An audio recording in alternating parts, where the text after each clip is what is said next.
8টি জেলাতেই অতি ভারী বৃষ্টিপাত এবং ভারী বৃষ্টিপাতের কারণে ভয়াবহ বন্যার সৃষ্টি হয়েছে। তার সঙ্গে ভূমিধস বা অন্যান্য বিপর্যয় আমরা সম্মুখীন হয়েছি। জনজীবন একদম সম্পূর্ণভাবে বিপর্যস্ত হয়ে পড়েছে। প্রায় 17 লক্ষ লোক এতে ক্ষতিগ্রস্ত হয়েছে। এর মধ্যে মানুষের প্রাণহানি থেকে শুরু করে কৃষির জমি প্রচুর ক্ষয়ক্ষতি হচ্ছে এবং এখনো অনেক চাষের জমি জলের তলায় আছে। তো এই ব্যাপারে যে জমি এখনো জলমগ্ন হয়ে আছে সেগুলি 3-4 দিন জলের নিচে থাকায় এখানে যে শস্য ছিল তা সম্পূর্ণ এবং আংশিকভাবে ক্ষতিগ্রস্ত হয়েছে এবং এখনো জলমগ্ন আছে কিছু কিছু জায়গা এখানে এবং নতুন করে জল প্লাবিত হচ্ছে। আমি নিজেই প্রত্যক্ষদর্শী হিসাবে আমি দেখে এসেছি সিপাহীজলা ডিস্ট্রিক্টে নলছড় ইত্যাদি এলাকায় ব্যাকফ্লোর মতো হচ্ছে। নীরমহলের আশেপাশের যে জমি বা তার থেকেও একটু দূরের যে জমি সেগুলিতে এই রুদ্রসাগরের জল ব্যাকফ্লো হয়ে পৌঁছে যাচ্ছে। তো এটা এখনো জনমগ্ন হয়ে আছে। এটা একটা ম্যাটার অফ কনসার্ন। আর এই আকস্মিক বন্যার কারণে কৃষকদের ফসল, বিশেষ করে আউশ যেটা ওরা হারভেস্ট করতে পারেনি, এবং আমন ধান যেটা আবার প্রচুর পরিমাণে লাগানো হয়েছিল, এবং শাকসবজি সেটার প্রচুর ক্ষতি হয়েছে। রাজ্যের কৃষি এবং কৃষক কল্যাণ দপ্তরের আধিকারিক এবং কর্মচারীগণ স্থানীয় প্রশাসনের সহযোগিতায় দ্রুত ক্ষতিগ্রস্ত এলাকাগুলি পরিদর্শন করে প্রাথমিক ক্ষয়ক্ষতি নিরূপণ করার উদ্যোগ নিয়েছে।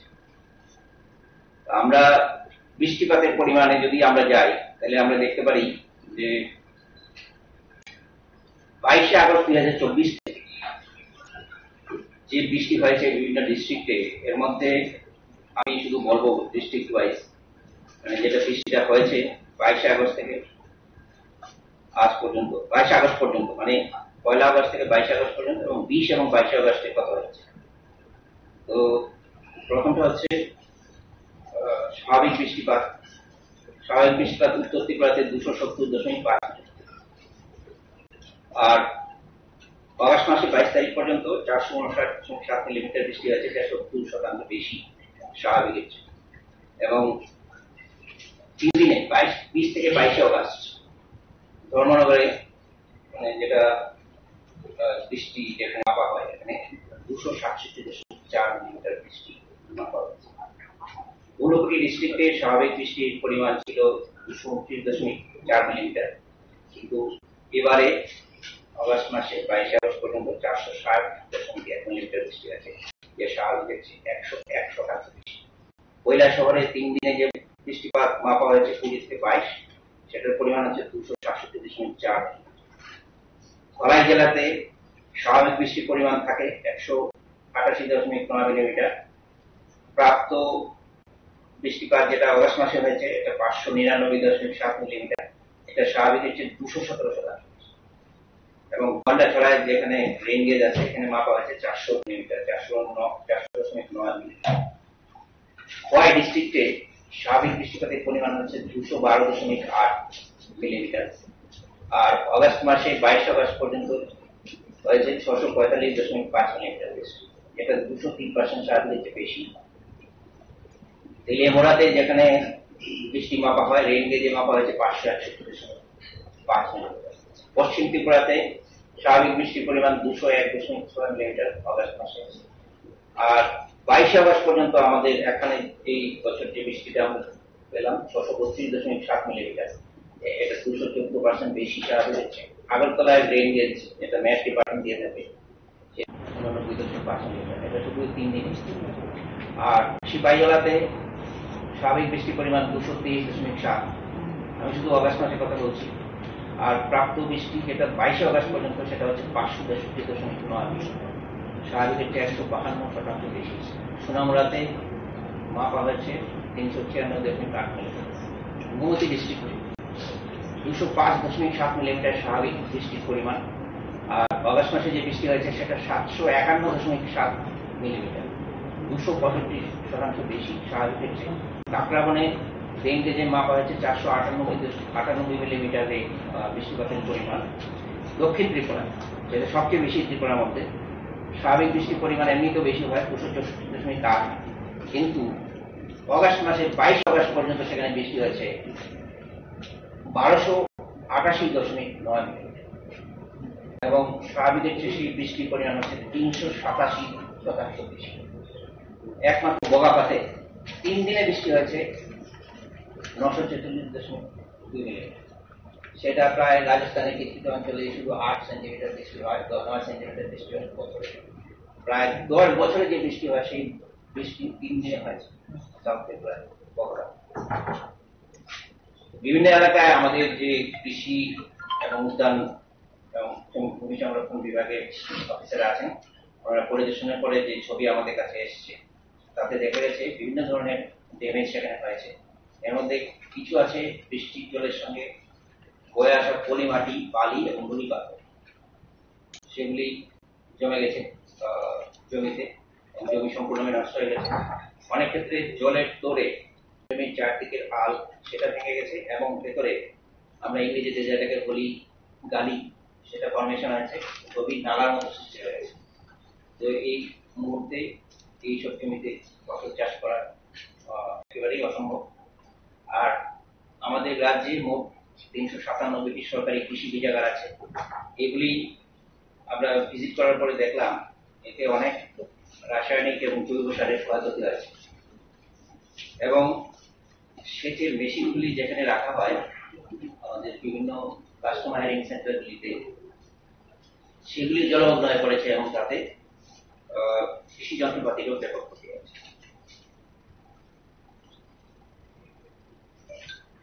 বর্তমানে আমরা রাজ্যের কৃষি এবং কৃষক কল্যাণ দপ্তরের আধিকারিক এবং কর্মচারীগণ ক্ষতিগ্রস্ত এলাকাগুলি পরিদর্শন করে গ্রাম, ব্লক এবং জেলা স্তরে ক্ষতিগ্রস্ত কৃষকদের নামের তালিকা, ক্ষতিগ্রস্ত জমির পরিমাণ, ফসলের ক্ষতির শতাংশ হিসাবে নিরূপণ করার কাজ করা চলছে।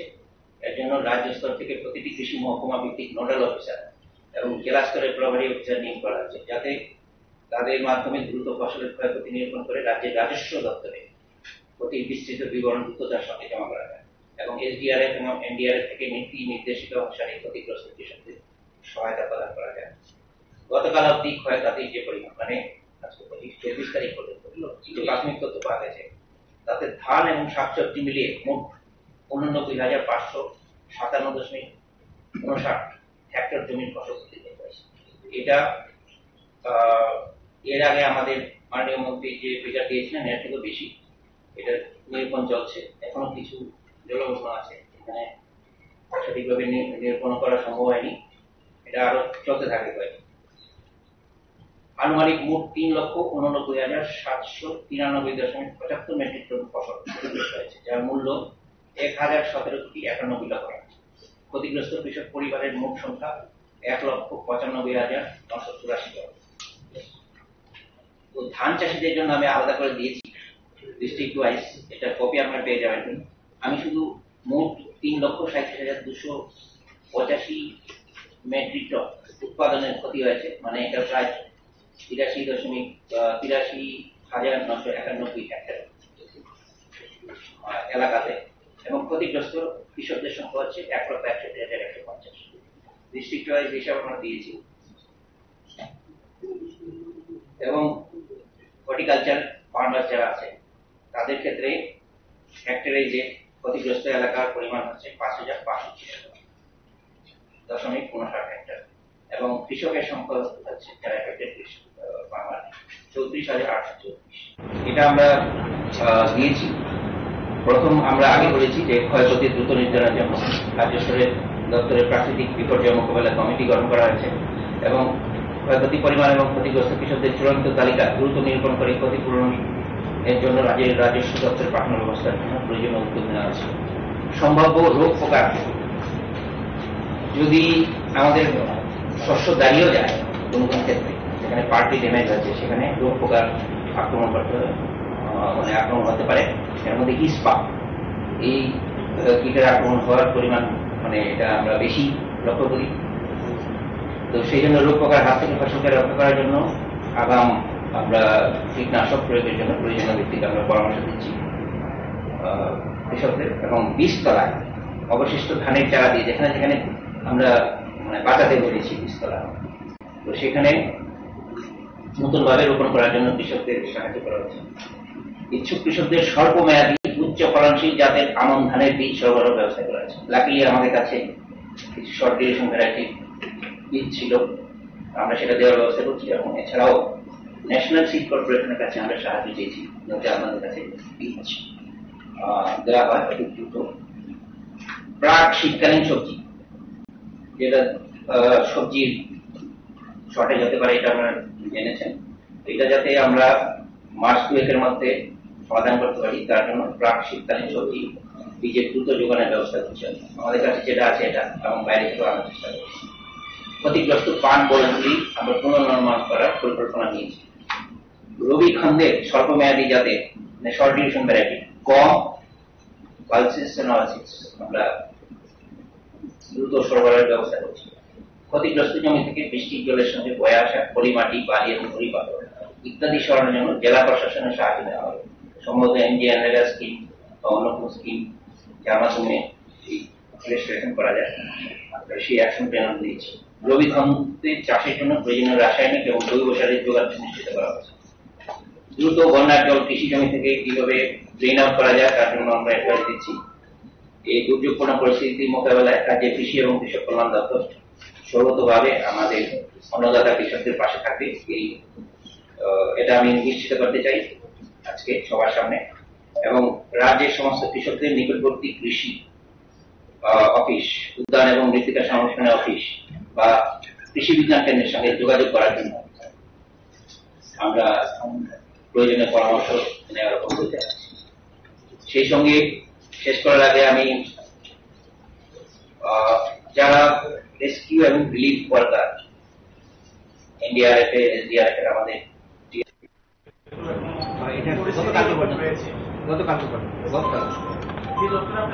প্রায় আনুমানিক 3,89,793 মেট্রিক টন, হিউজ পরিমাণ। এত পরিমাণ যে ক্ষয়ক্ষতি হয়েছে সেটার যোগানটা আপনারা পুরোপুরিভাবে ঠিকঠাক করার জন্য কি পদক্ষেপ গ্রহণ করবেন? সেটা বিশাল স্যার। বলছি আমি যে আমরা শর্ট ডিউরেশন ভ্যারাইটি বীজ দেওয়ার ব্যবস্থা করছি, সঙ্গে রাসায়নিক যেগুলি আছে এখন বেঁচে আছে, সেগুলি ক্রপগুলি এখনো আছে, সেগুলির জন্য আমরা রাসায়নিক এবং পেস্টিসাইডস দেওয়ার ব্যবস্থা করছি, যাতে সেগুলিতে রোগ পোকার আক্রমণ হওয়ার সম্ভাবনা খুব বেশি। এটা একটা। 2 নম্বর হচ্ছে যে নেক্সট যে সিজন, রবি সিজন বা শীতের সিজনের জন্য যে বীজের দরকার, বিশেষ করে হুইট, পালসিস এবং ওয়ালসিস, এগুলির ব্যবস্থা করছি। আর ধান যেটা, এটা বড়তেই পাবে। আমন ধান এখন কিছু ফার্মাররা চাইছে করবে, কিছুটা ফ্রাস্ট্রেটেড আর কি। যারা করবে তাদের জন্য আমরা বীজ দেবো সবাইকে, আর যারা করবে না নেক্সট বড় সিজনে করবে তাদের জন্য আমরা বীজ দেবো।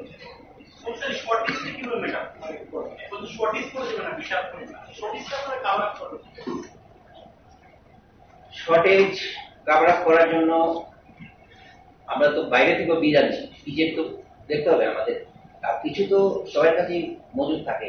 এই না যে 3-4 মাসের ফুড গ্রেনস আমাদের রাজ্যে মজুদ আছে, তো এটা তো বিভিন্ন ব্যবসায়ীদের কাছে আছে, ডিপার্টমেন্টে আছে, এফসিআর গোল্ডানে আছে, এগুলি তো থাকেই। আর আমরা প্রোডাকশন নিয়ে কনসার্ন, প্রোডাকশনটা যাতে হয়, তো এখানে আমার মনে হয় না 50%-এর মধ্যে বা 25%-এর মতো বেঁচে থাকতে পারবে, 75%-এর মতো হয়ে যাবে। আমরা আশা করবো বিভিন্ন রকম প্র্যাকটিসের মাধ্যমে বড়তে বেশি করে এরিয়া যাতে আমরা দিতে পারি, এর মাধ্যমে আমরা চেষ্টা করবো যাতে ক্ষতি কম করা যায়।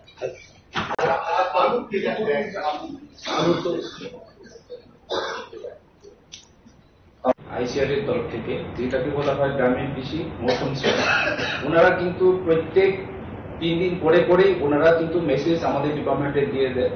আমরা সেভাবে, এবং ওনাদের যে অ্যাপস আছে, যে এগ্রিমেন্ট অ্যাডভাইজারি সার্ভিসের, যেটা গ্রামীণ কৃষি মৌসুম সেবার অধীনে, ওটা সবাই ট্যাগ করা আছে। আমাদের বিআর আমাদের এগ্রিকালচার সুপারিনটেন্ডেন্ট থেকে আরম্ভ করে ডাইরেক্টর লেভেল পর্যন্ত এবং সেক্রেটারি স্যার পর্যন্ত এটা আসে।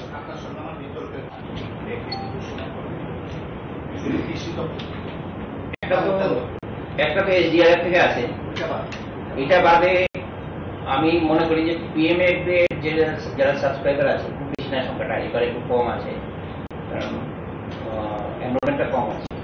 তারা যেটা পাবে সুবিধা পিএমএফ এদের তো পাবে, এছাড়া বাকিটা এসডিআরএফ দিয়ে কভার করা হবে। এসডিআরএফ ওরা জাস্ট একটা অ্যামাউন্ট একটা দেবে, মানে অ্যাজ পার গাইডলাইন্স। আমাদের দিক থেকে আমরা এখনো ক্যাশের কথা চিন্তা করিনি, আমরা কাইন্ডলি দেওয়ার ব্যবস্থা করছি। যত রকম মানে মিনি কিট, এর মধ্যে বীজ থাকবে, রাসায়নিক থাকবে, সার থাকবে, আর অন্যান্য জিনিস থাকবে। এখন আমাদের ফোকাসটা হচ্ছে যে আমরা কিভাবে এই শর্টেজটাকে ম্যানেজ করবো, এটা সবচেয়ে ইম্পর্টেন্ট। এটা বিশাল ক্ষতি, আনপ্রেসিডেন্টেড লস, এটা ম্যানেজ করাটা কঠিন, এটা একটা বড় চ্যালেঞ্জ আমাদের অর্গানাইজেশন। থেকে বেশ কয়েকদিন আগে দেওয়া হয়েছে,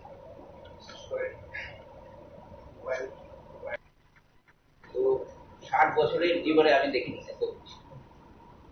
এটাকে কন্টেইন করা with advisory one of the most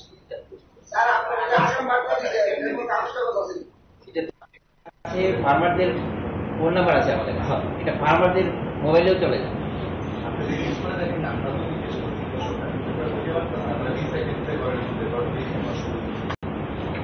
এটা তো ফার্মারদের নিজস্ব যে সিদ্ধান্ত,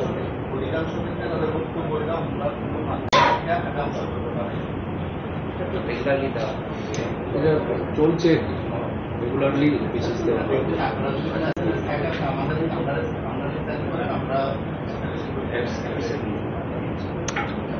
দিছি আমাদের কাছে, যেটা আমাদের কাছে আছে এটা যে অ্যাডভাইজারি ছিল।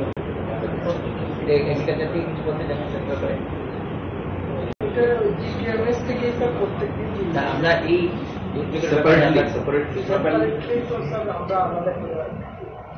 এটা তো ইয়েতে দেওয়া হয়, মোবাইলে দেওয়া হয়, মোবাইলে দেওয়া হয়।